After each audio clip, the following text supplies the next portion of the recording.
This conference will now be recorded.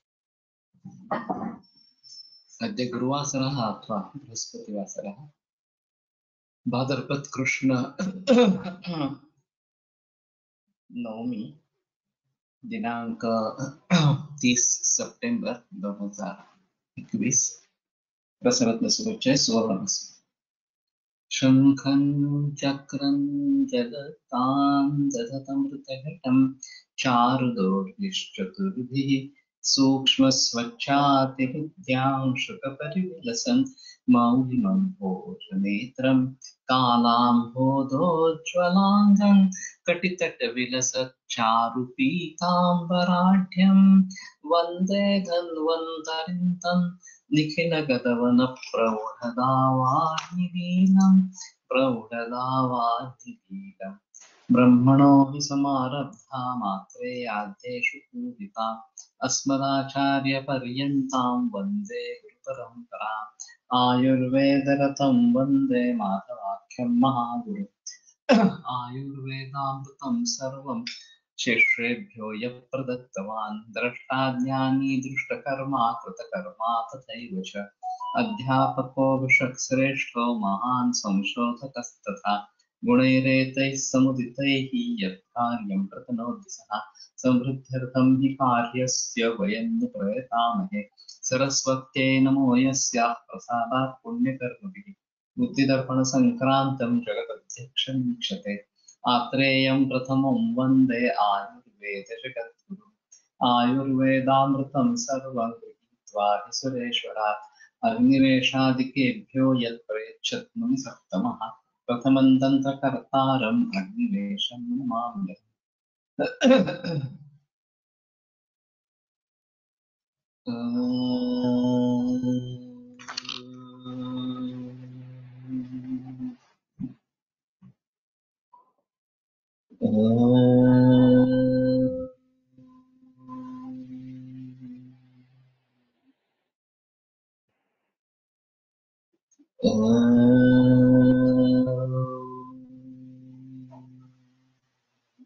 Om Shanti शांति शांति।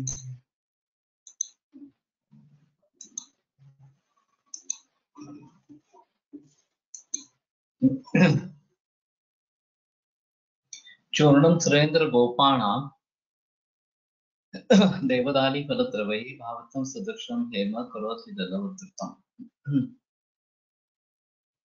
तो ये जलवद्धृति सुवर्ण की अगर बनानी है तो इंद्र को और देवदाली इसके द्रव के साथ इंद्र का चूर्ण उसकी भावना सुवर्ण को लेनी है तो वो जलवद्धृत इस प्रकार का कर देता है।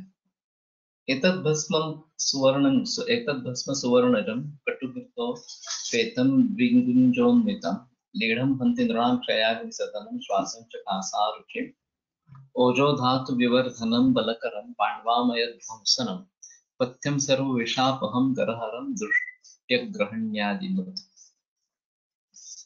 तो वैसे स्वर्ण भस्म का काफी प्रचलन है और महत्वपूर्ण इस प्रकार का भी है। एक जमाने में एलोपैथी में गोल्ड कंपाउंड करके प्रयोग में लाया गया था, लेकिन उसके साइड इफेक्ट्स होते हैं ऐसे करके वो बाहर फेंका गया।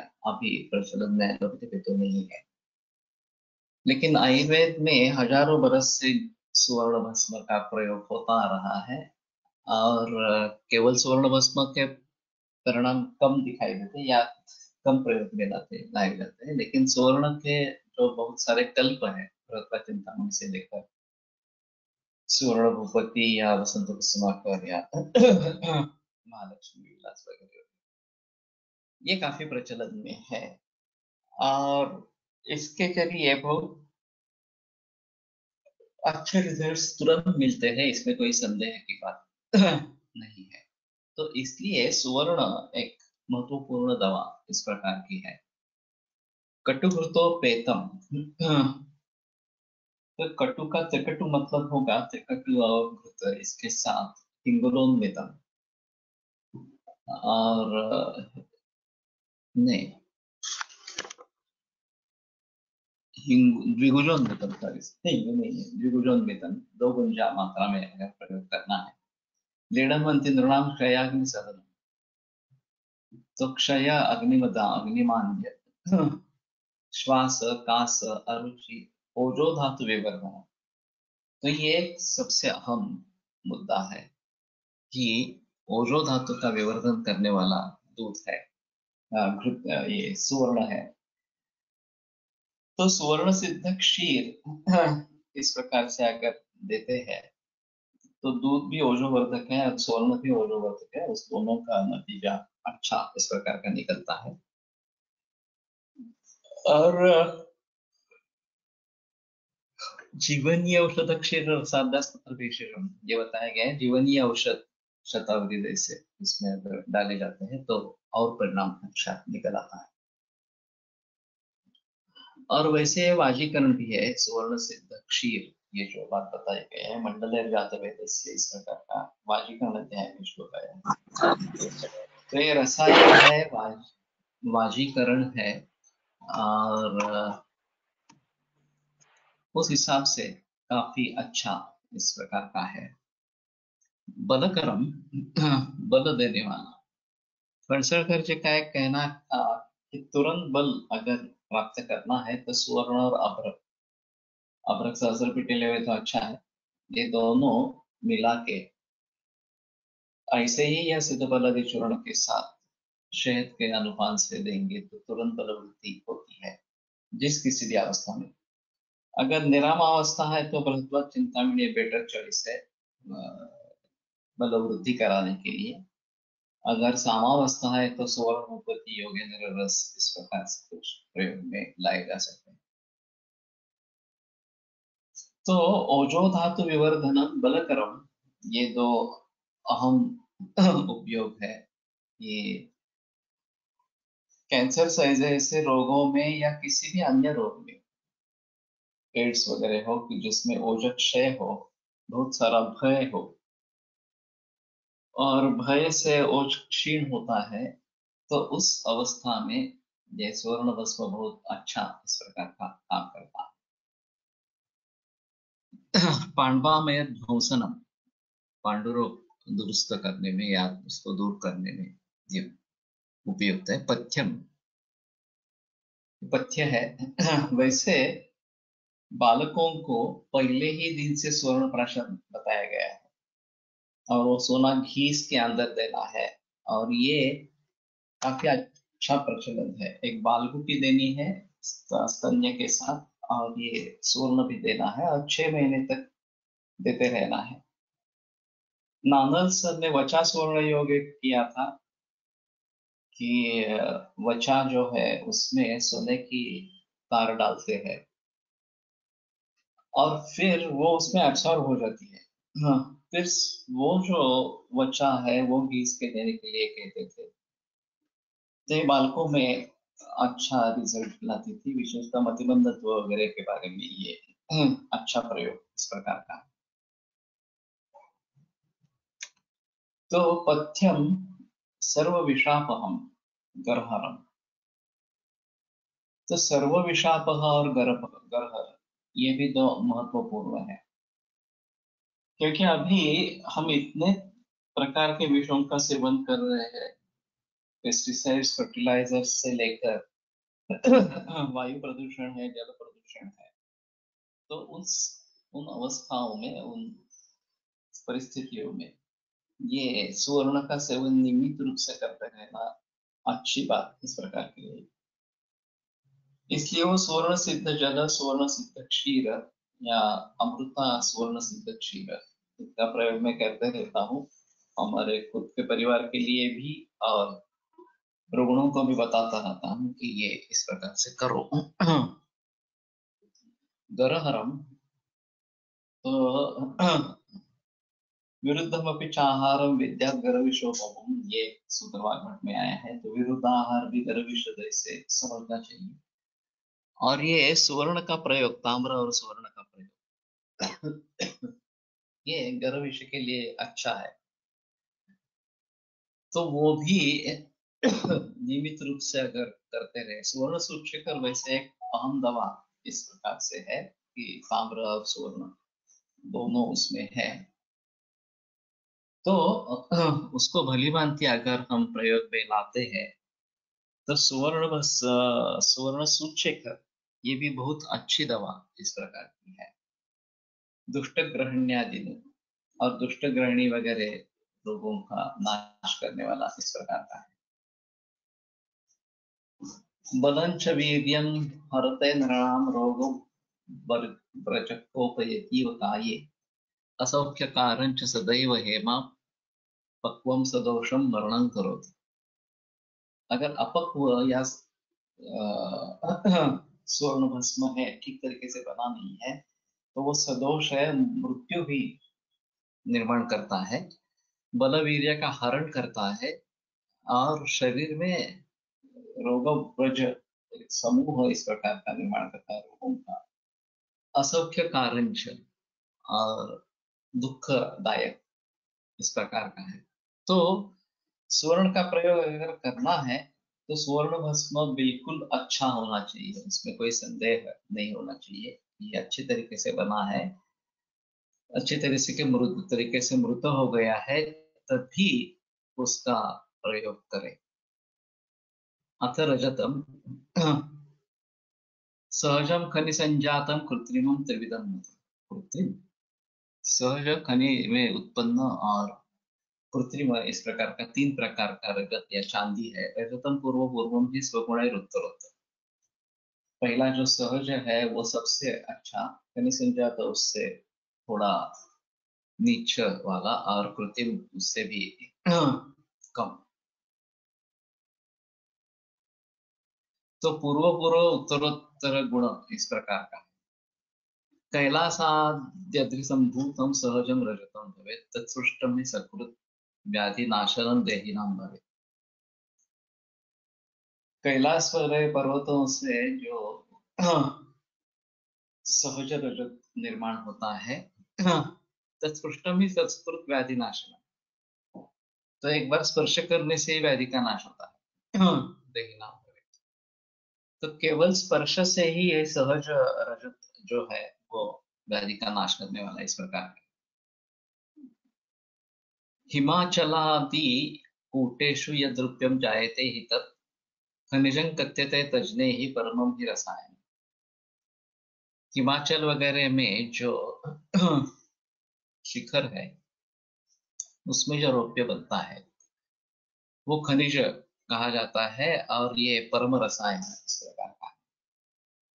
अब यहाँ शिलाजित भी मिलता है और स्वर्ण शिलाजित, रौप्य शिलाजित, इसमें स्वर्ण के अंश और रौप्य के अंश इस प्रकार का शिलाजित भी मिलता है। तो रौप्य वैसे ही मिलेगा या फिर शिलाजित के जरिए इस प्रकार का मिलेगा। और ये परमम ही रसायन, ये परम रसायन इस प्रकार का है। श्रीराम पादुकान्यस्तम वंगम यद रूप्यतांगतम तत्पाद रूप्यमित्यक्तम कृत्रिमम सर्वरोगम। श्रीराम पादुकान्यस्तम वंग, श्री राम के पादुका उसके ऊपर रखने से जो रूप्य बन गया है, तत्पाद रूप्य मित्युक्त, वो पाद रूप्य इस प्रकार का कहा जाता है। कृत्रिमम, ये कृत्रिम है और सर्व रोग, सभी रोगों का नाश करने वाला। तो मैंने पहली बार सुना इस प्रकार के। और पादुका की बात कही गई है।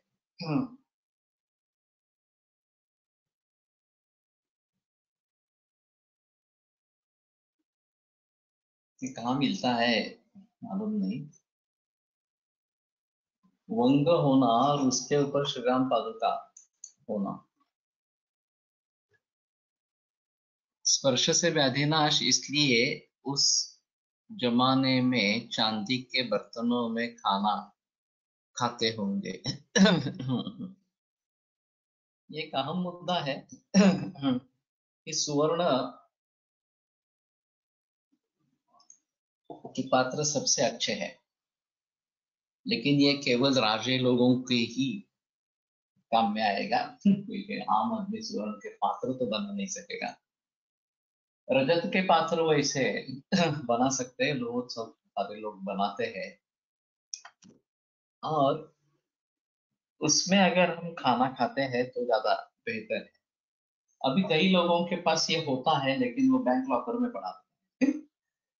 चाहे पैन इस प्रकार का, ताट इस प्रकार का हो, या पानी के गिलास हो, या कटोरी वाटी इस प्रकार की हो, तो बहुत सारे लोगों के पास सेट रहता है या कोई प्रेजेंट भी देते हैं। बेहतर ऑप्शन है कि वो बैंक में रखने के बजाय घर पे रखे और रोजाना प्रयोग में लाए, तो उससे फायदा तो जरूर होगा। और ये केवल स्पर्श मात्र से इस प्रकार का, ये जो पहला सहज रोपे के बारे में बताया, ये सहज रोप्य नहीं है, ये तो रेगुलर खनी में उत्पन्न हुआ इस प्रकार का रोप्य है। फिर भी उसके परिणाम अच्छे जरूर आएंगे। तो चांदी के बर्तन रखने की अगर सुविधा है उस प्रकार की, तो अगर सांपत्तिक स्थिति है, तो वो बैंक लॉकर में रखने के बजाय घर में लाए और रोजाना प्रयोग करें। ये सबसे अहम मुद्दा है। वैसे स्वर्ण के बर्तन भी बताए गए हैं और मिट्टी के बर्तन भी बताए गए। तो मिट्टी के बर्तन में भी खाना खाना बनता है, अच्छा बनता है इस प्रकार से। तो गरीब लोगों के लिए वो वही सही है। अब जो श्रीमान है और इनके पास ये है, वो बेटर ऑप्शन है कि घर में रखे। अब चोरी होने का वगैरह ये सब डर रहता है, उसके जरिए ये नहीं रखते। लेकिन अगर विश्वासु मेड इस प्रकार के है घर में, तो ये दिक्कत नहीं आनी चाहिए। और बहुत सारे घरों में ऐसे होते हैं कि जिनके ऊपर भरोसा करते हैं, तो ये प्रॉब्लम नहीं होनी चाहिए इस प्रकार से। धर्म स्वच्छं गुरु स्निग्धम दाहे क्लेदे सितम मृदु शंखापम वस्त्रम स्फोट रहितम रजतम शुभम। तो घन स्वच्छ गुरु स्निग्ध दाहे क्लेदे सितम मृदु। क्लेदे गर्म करेंगे, क्लेद इसमें आएगा, तो ये शीतल और मृदु इस प्रकार का होता है। शंखा हो मसृण स्फोट रही, तो उसमें कुछ इस प्रकार के बबल्स नहीं होने चाहिए। रजतम शुभम। दाहे क्या है, देखते हैं।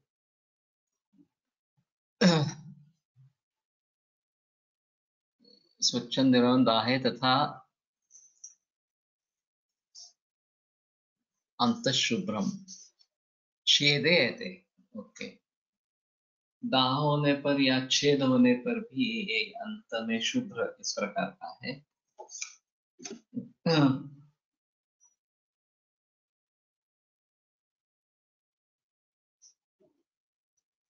दाह्य रक्तं च पीतं च कृष्णं रूक्षं स्फुटं लघु स्थूलांगम कर्कशांगं च रजतं त्याज्यमष्टधा।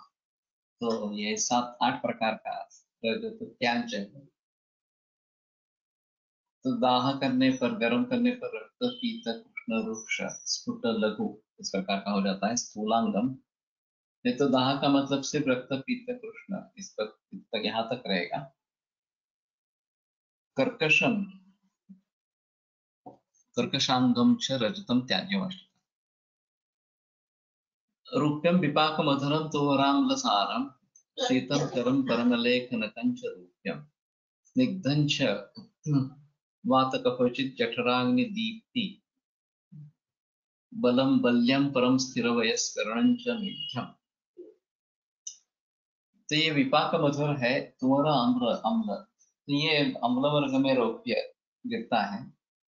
अगर खट्टा खाने की ज्यादा आदत है या रुचि है खट्टा खाने में, तो रौप्य भस्म का प्रयोग कर सकते हैं। कुछ लोग ऐसे हैं कि उनको अम्ल प्रीति इस प्रकार की रहती है। और ज्वर वगैरह में भी पेया वगैरह जो बताते हैं, उसमें अगर अम्ल की प्रीति है तो दाढ़ी में अम्लत डालने के लिए कहते हैं।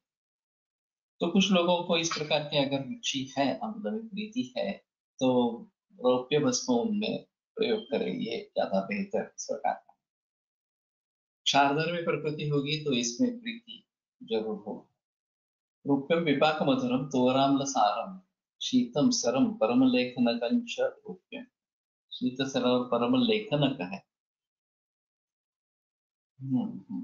निग्धंच वात कफचित, वात और कफ को जो जीतने वाला जाठराग ने दी थी। बल्यम परम स्थिर वयस्करणं च वेद्यम। बल्य स्थिर वयस्करण और वेद्य ये है। फणसरकर जी का कहना था कि विशेषतः ये जो मज्जा संस्था, इसमें रौप्य का अच्छा काम है नर्वस सिस्टम पर, और वो ताप्यादि लोहों का बड़े प्रमाण में प्रयोग करते थे। बहुत सारे मरीजों में ताप्यादि लोहों का प्रयोग करते थे, और उनके हिसाब से वो संतर्पण और अपतर्पण दोनों में काम आ सकता है। तो संतर्पण चाहिए तो संतर्पण भी कर सकता है, अपतर्पण चाहे तो अपतर्पण भी कर सकता है। और उसमें साथ लोह स्वर्ण माक्षिक वगैरह ये सब होने के कारण और टिकट वगैरह इस प्रकार के द्रव्य होने के कारण ये बड़ा अद्भुत संयोग बनाया गया है। और वात व्याधि में खास करके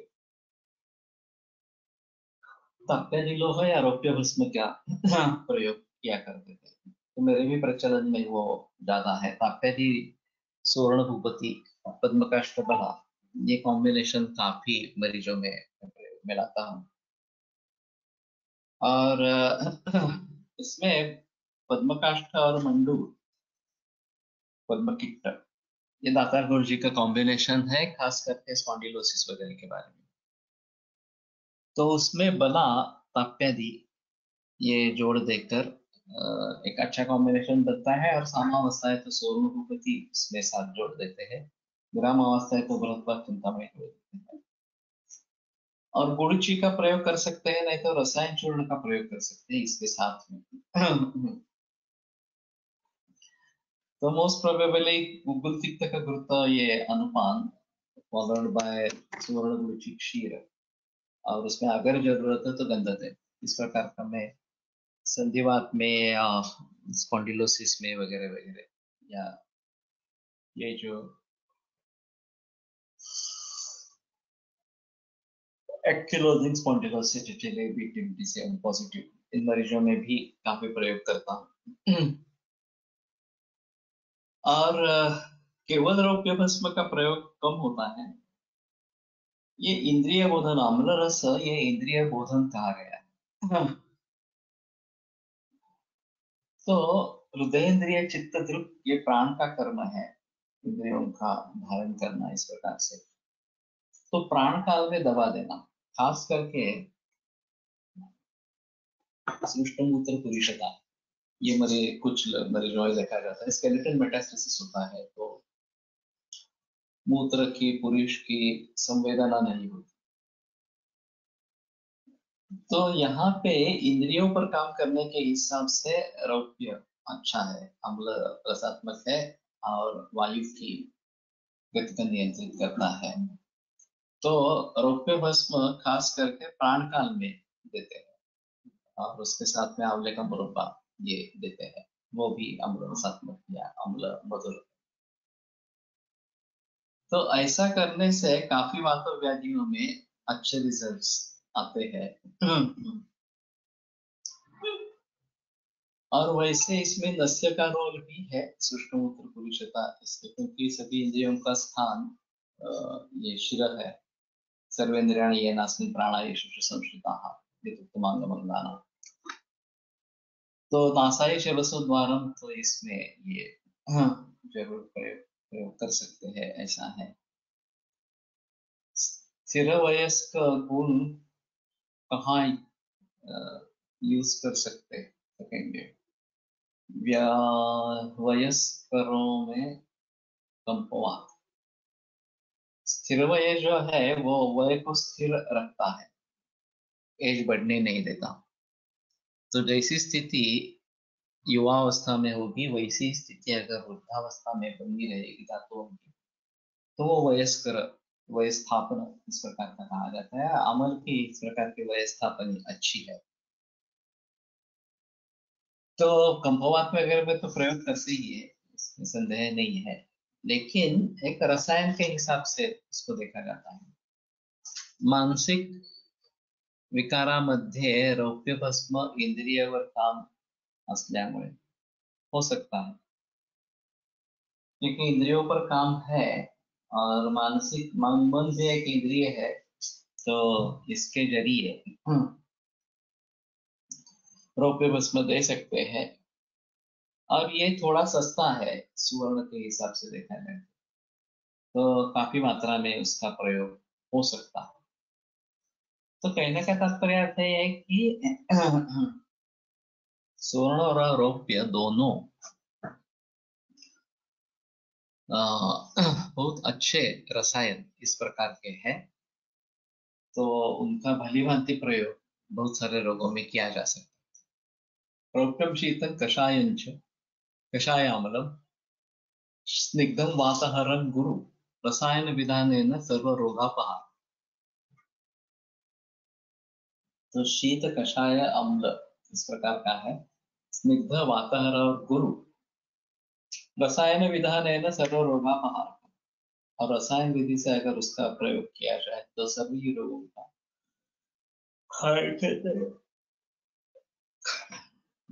समर्थ इस प्रकार का रहेगा। तो वैसे रौप्य के संयुक्त कल्प कम है, सुवर्ण तारा भृग ताम्र वंदे महालक्ष्मी विलास का है। ताप्य दिलोह एक अच्छी दवा इस प्रकार की है। रौप्य मंडूर एक आता है, ज्यादा प्रयोग में नहीं डाला गया, लेकिन उदरशूल इसमें असुर्ज श्लेष्मणश्चापि यः प्रसादः परोमतः तत्पच्यमानं पित्तेन वायुश्चाप्यनुधावति तो संतराणि जायन्ते। ये अंतर के निर्माण के बारे में असुर्ज और ये श्लेष्मा इनका जो प्रसाद इस प्रकार का है, तो रक्त के प्रसाद भाग से आंतों की निर्मिति होती है, इसलिए इसमें लोह या मंडूर के सभी कल्प शूल में आते हैं। केवल शूल कहेंगे तो ये जनरली उदर शूल इस प्रकार का होता है या कुक्षी शूल इस प्रकार का होता है, और उन सभी में ये लोह या स्वर्णवाक्षिक वगैरह का प्रयोग होता है। तो ये वातनाशक है, तो रौप्य उसके साथ अगर देते हैं तो अच्छे रिजल्ट्स इस प्रकार के शूल में आते हैं। मैंने ज्यादा बहस नहीं की है, क्योंकि पेट में कैंसर वाले बड़े बहुत सारे मरीज होते हैं। लिवर कैंसर होता है या फिर गॉल ब्लैडर का है, इंटेस्टिनल का है, कोलन का इस प्रकार का, पैंक्रियास का है। इन सभी में पेट में दर्द होना काफी कॉमन इस प्रकार का है।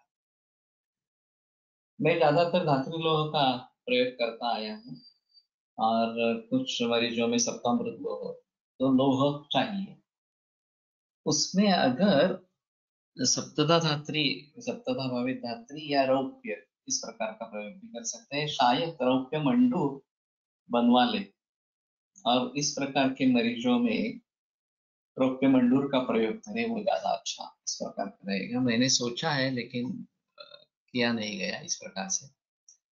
12 गर्ल मध्ये शाम शय्यामूत्रता आहे तर काय द्यावे,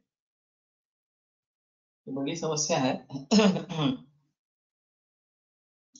इसमें दो तीन चीजें रहती है। एक कृमि का संबंध रहता है, एक भीति का संबंध रहता है, कि एक गिल्ट होती है, मैं इतनी बड़ी हो गई हूँ और फिर भी ये हो रहा है, तो ये उसके जरिए टेंशन बढ़ता है। और तीसरी चीज जो है वो पानी ज्यादा पीना, खास करके खाना खाने के बाद रात में पानी पीना। तो इसमें नाभि प्रक्षेप हो जाते बचाते इसका करते हैं संज्ञा प्रबोधन के हिसाब से, और इसके भी काफी अच्छे रिजल्ट्स हैं। तो सोने से पहले मूत्र प्रवर्तन करवाना, पानी कम से कम पीना, और फिर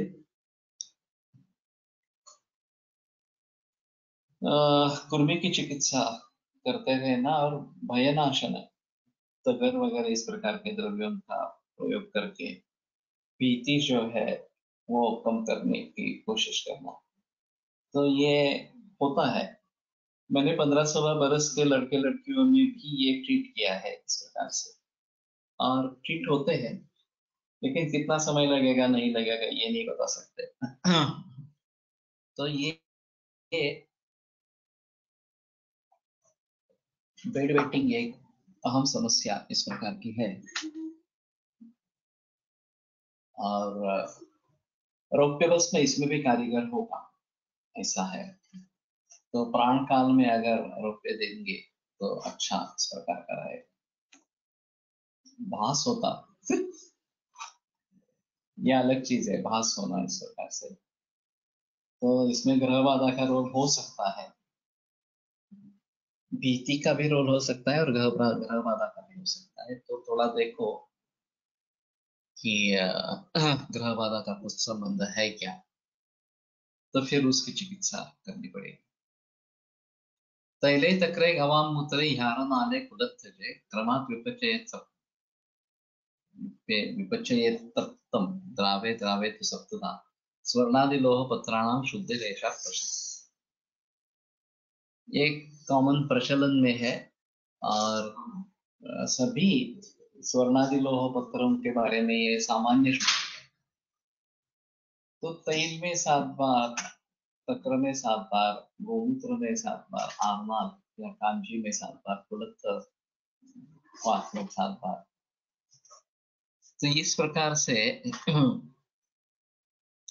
करते रहना चाहिए। अभी ये पता नहीं है कि एक एक द्रव्य लेकर 7 बार करें, या सभी द्रव्य एक बार कर ले, फिर दूसरे राउंड करे, तीसरे राउंड करे, इस प्रकार से 7 बार करें। मुझे प्रचलन क्या है मालूम नहीं है। मंगेश, तुम्हें मालूम है कुछ कि क्रम से सभी पहले एक बार कर लेंगे और फिर दूसरी बार, फिर तीसरी बार, या एक एक 7-7 बार करके जाएंगे? मुझे लगता है कि सभी एक एक बार करके दूसरी बार तीसरी बार करेंगे तो ज्यादा अच्छा रहेगा, और बाद में तो भंगुर हो जाता है, पाउडर ही हो जाती है उसकी इस प्रकार से।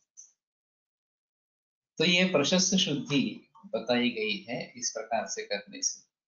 आयुष शुक्रम बलम हंति। क्रमाने तेल तकरा से 7 वेळा करता। ओके। तो वही मैं जो बता रहा था वही ठीक है।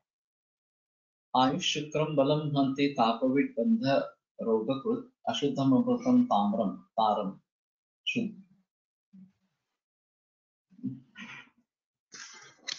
शुद्धम आर्यमतो बुधई।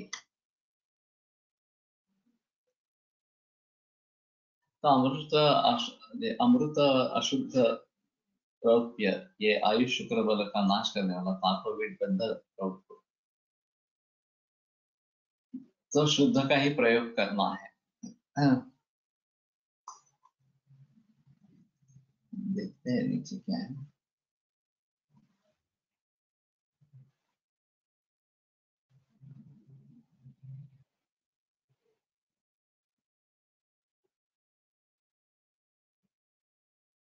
सुगमम। नागेन टङ्कणेनैव वापितं शुद्धिं रुच्छति तारं त्रिवारं निक्षिप्तं तैले ज्योतिष्मती भवेत्। तो नाग टंकण, इससे वापित करने से शुद्धि हो जाती है। त्रारम त्रिवारम निक्षिप्तम तैले ज्योतिष्मती भवेत्। 3 बार ज्योतिष्मती तैल में डालेंगे तो भी शुद्धि। तैले ज्योतिष्मते वापित इति कल्पितोपृष्ठमित्यतः तैले ज्योतिष्मतीमये ज्योतिष्मतौ लताफट्कौ इति भाषा। तत्फल सन्मते तैले सम्मते कंठवेदारं रौप्यपत्रं समपरिमित सीसकाभस्म टङ्कण चूर्णाभ्यां सह पिष्ट्वा वारत्रयं ज्योतिष्मती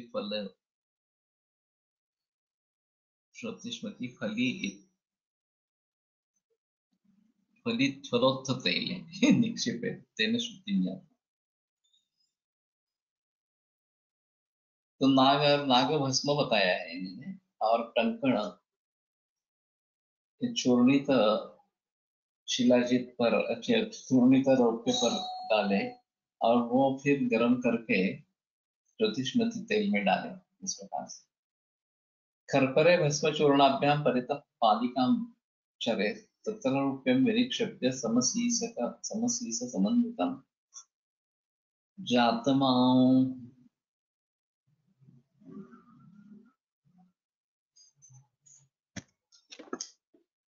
जातमीशक्षयं यावत् धमेत् तावत् पुनः पुनः इत्थं संशोधितं रूप्यं यूरोजिनियम रसादिषु जात ईस जातशीसक्षयं। हाँ।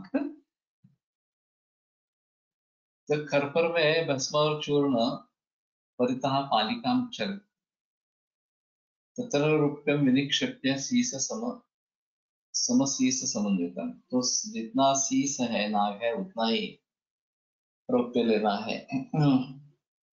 और खरपर में भस्म चूर्णाभ्याम परितः पालिकां चरित।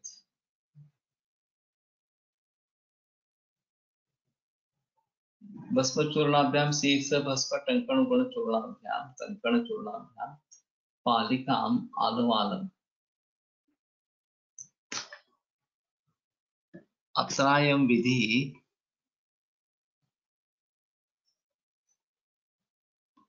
नागभस्म टंकण चूर्णे जलेन पिष्ट्वा तत्पिंडेन मृत्कर्परं परितः आलवान् रचयित तन्मध्ये समशीसचूर्णपिष्टरौप्यं निक्षिप्य तावत् भस्मया धमेत् यावत् शीसक्षयो न भवेत्। तो इसका एक वेस्टर्न जैसा बनाना है खरपर में। ये जो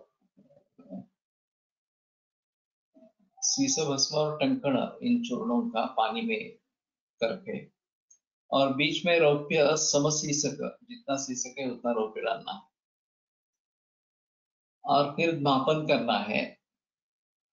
तो जब तक ये शीशा नष्ट नहीं होता तब तक करते रहना है, तो रौप्य शेष रह जाएगा, शीशा निकल जाएगा।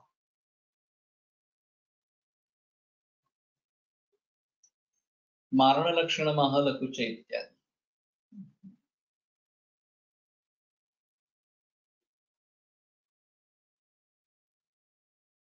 तो इस प्रकार से संशोधित रूप्य का रसों आदि में प्रयोग करना चाहिए। लकुच द्रव सूताभ्याम तारपत्रं प्रलेपे ऊर्ध्वाधो गंधकं दत्वा मूषा मध्ये निरुद्देश स्वेदे द्वारकायन्त्रदिनमेकं दृढाग्निः स्वाङ्गशीतां पृष्टिं साम्रतालेन मर्दितां कुटे 12 वाराणि भस्मीभूते।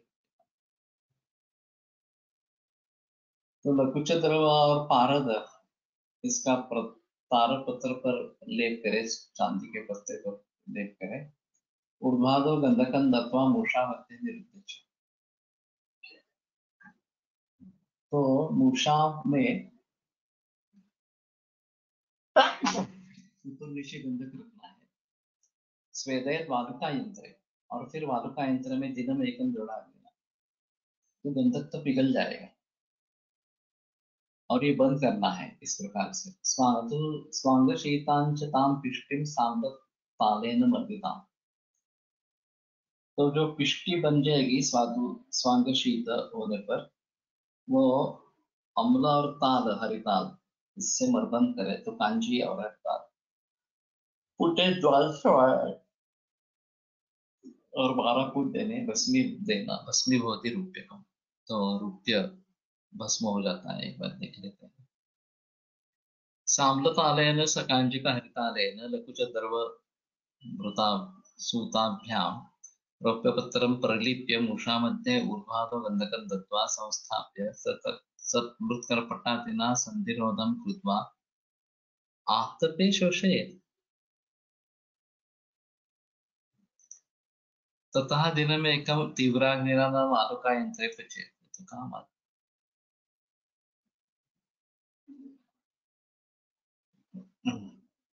या तो आलुकायंत्र इसी प्रकार का बताया है सीधा, लेकिन ये आतपे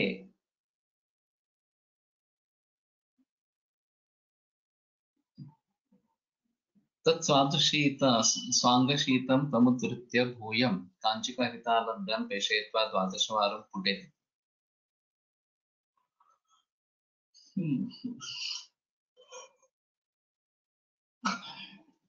इसमें वृद्ध वैद्यनाथ किस प्रकार का एक कर देना चाहिए।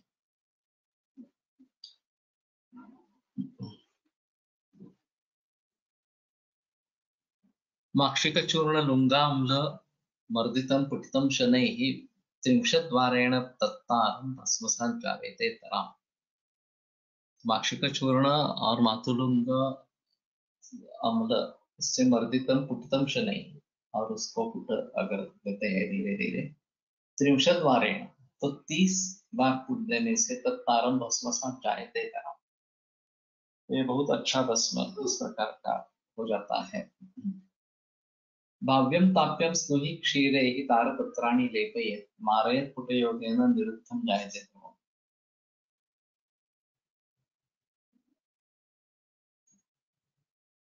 तो स्नुहि क्षीर से ताप्य को भावना देनी है और फिर उसका तारपत्र पर लेप देना है, तारपत्र पर और मारयेत् पुटयोगेन तो पुट संकल्पना से मारण करे, निरुद्धं जायते ध्रुवम् तो निरुद्ध इस प्रकार का भस्म निश्चित रूप से तैयार होता है।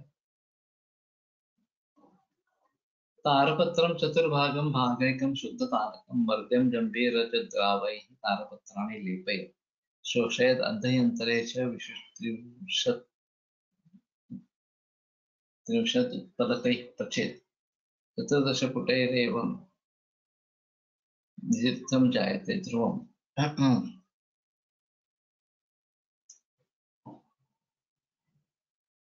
तो 4 भाग तारपत्र, 1 भाग शुद्ध तारक, जम्बूरज द्रव और इसका मर्दन करें।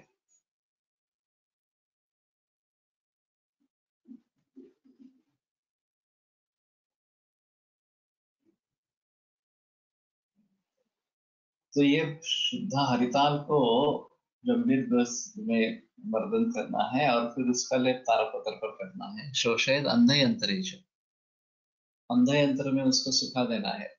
त्रिंशत् उत्पलकैः पचेत् और 30 ये जो गौरी है उससे पेचन करें। चतुर्दश पुटैरेवं निरुद्धं जायते धर्म, तो 14 पुट देने से ये निरुद्ध इस प्रकार का हो जाता है।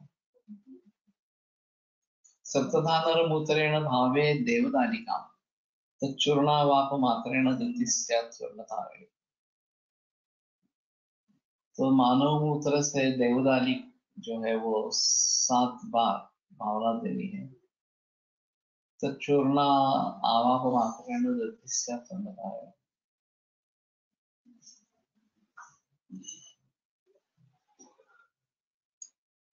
तो उस चूर्ण का आवाप देने से स्वर्ण आहार की धृति इस प्रकार की हो जाती है।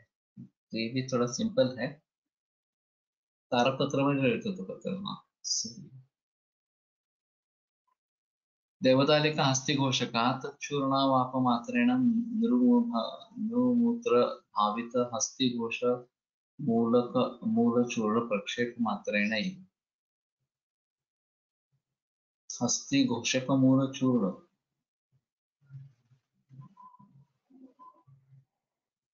प्रक्षेप मात्रेण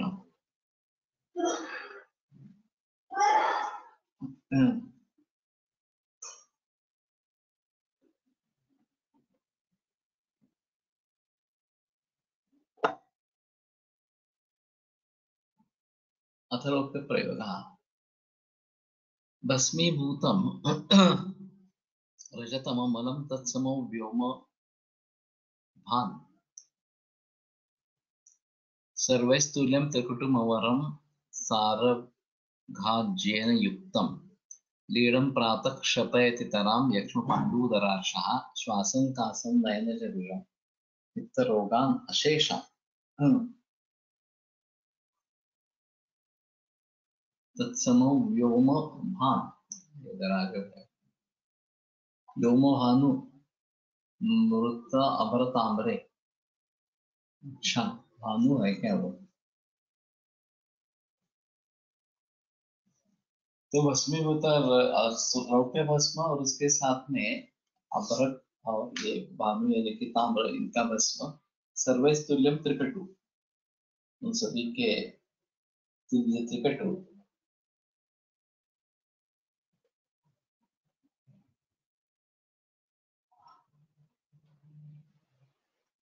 मवर सवर क्या है? सारघाज्येन युक्तम, पता नहीं चल रहा।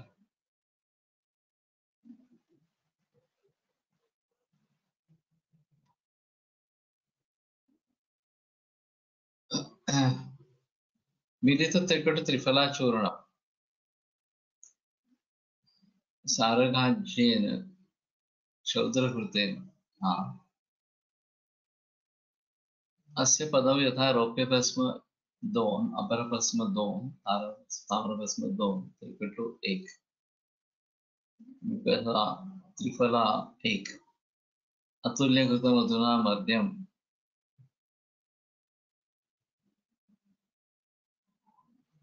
प्रातः लेह्यम।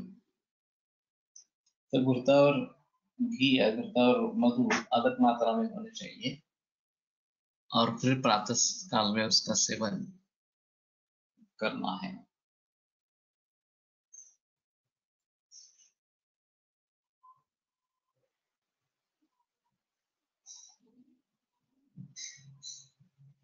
सारघाज्येन का अर्थ है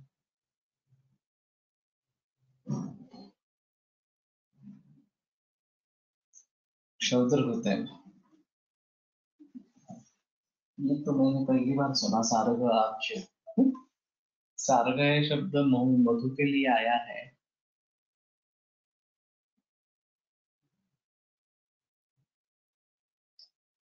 और वो विषम मात्रा में होने चाहिए। संवर्ध्यम प्रातः लेह्यम। लीढ़म प्रातः क्षपयते तराम यक्ष्म पांडुदरार्षः। तो प्रातः काल में इसका सेवन करेंगे, लीढ़ लेहन करेंगे तो यक्ष्म पांडु उदर और अर्श बहुत अच्छा क्षपण करता है। श्वासन कासन नयन नयन पित्त रोगान अशेषान। श्वास कास नेत्रों में पीड़ा दुखना और अशेष पित्त रोग, जो भी पित्त रोग है उन सभी में ये प्रयोग में ला सकते हैं।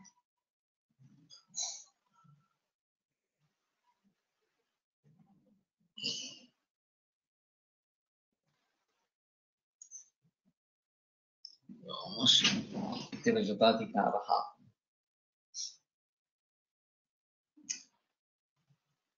अत ताम्रम स्वच्छं नैपालकं चेति तयोर्नैपालमुत्तमम्। स्वच्छ और नैपालक, म्लेच्छ म्लेच्छ और नैपालक के दो प्रकार का है। इसमें नैपालक अच्छा है। नैपाल नैपालादन्य खन्युत्थम म्लेच्छमित्यभिधीयते। नेपाल से दूसरा जो खनी में निर्माण होता है उसको म्लेच्छ इस प्रकार का कहते हैं। सितकृष्णारुणच्छायम् अतिगामी कठोरकम् चालितं च पुनः कृष्णम् एतन्नख एतन्म्लेच्छक ताम्रकम्। तो सितकृष्ण अरुण इस प्रकार की छाया और अतिवामी अतिवमन करने वाला। तो एक अहम मुद्दा है। वैसे ताम्र भस्म कोलेसिस्टाइटिस में बहुत अच्छा काम करता है एक्यूट कंडीशन में। वो मूली के रस के साथ दिया जाता है या फिर आप उसके साथ में सोलह सूचीकर धातु दे सकते हैं। लेकिन एक्यूट कोलेसिस्टाइटिस ये सीरियस कंडीशन इस प्रकार के होते हैं, तुरंत लाभ होना जरूरी है। मैंने काफी मरीज इसके किए हैं। तो ताम्रभस्म सुवर्ण सूचकर भूनिम्बादि अम्लपित्तादि का ये प्रयोग में लाता हूँ और उससे तुरंत राहत मिलती है, ऐसा बहुत सारे मरीजों में देखा है। लेकिन मूल रूप से ये बीमारी हटे, ये भी एक बड़ी समस्या है, और वो आसान नहीं इस प्रकार का हो। तो अतीवम अतीवाम बहुत संस्था है, वैसे मोर्चो मैंने कहा था कि इसमें लाते हैं प्रयोग में तुत्थमसि, इस प्रकार के वमन कराने के लिए। क्षालितं च पुनः कृष्णम एतं म्लेच्छितं। क्षालितं धोने के बाद ये पुनः कृष्ण हो जाता है, ये मेरे ताम्र ताम्र का है। अथ नैपाल ताम्र लक्षणम सुस्निग्धं मृदुलं क्षोणम घनं घनघात क्षमं गुरु निर्विकारं गुणश्रेष्ठं तत् ताम्रम नैपालम उच्यते।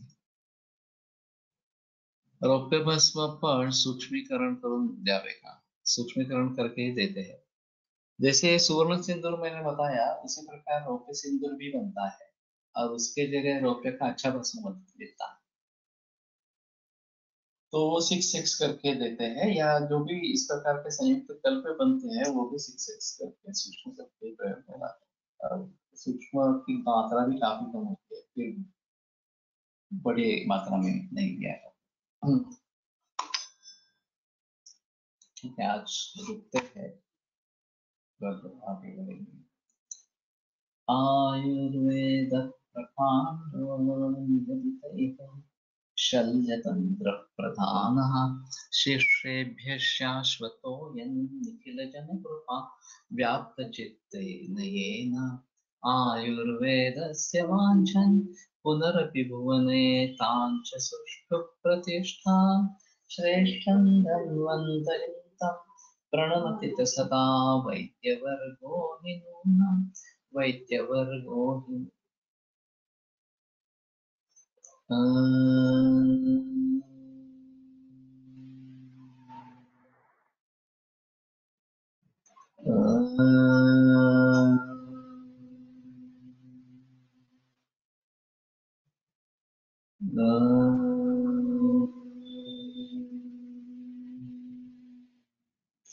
ओम शांति शांति शांति। विरम में थे व्याख्यान में कहा